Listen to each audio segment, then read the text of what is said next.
Hello everyone. Thank you so much for watching my first ever YouTube video. I think you guys may have not known me.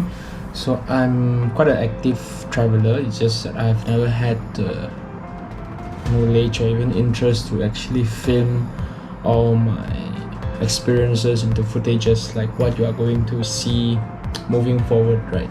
So I think this is going to be a virgin make because I'm actually quite active in learning and capturing all the knowledge, especially in special effects, as simple as using the tool like Premiere Pro. I use Lightroom to edit the photos. I use Final Cut Pro. I use LumaFusion on the iPad, on my phone. It's everywhere, like TikTok and Instagram Reel, where it goes by the portrait mode, right?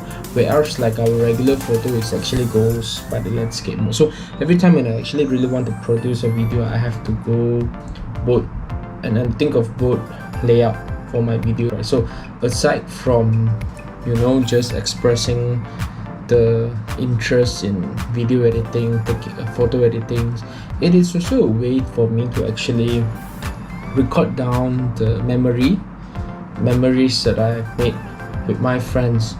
One day when we just gonna look back at the videos, we were just like, we had such a good time. So no matter how we actually part our ways, I think in the end this video will be here to actually serve as a reminder that we had a good time as such. My first ever edited video using Premiere Pro. Let's go.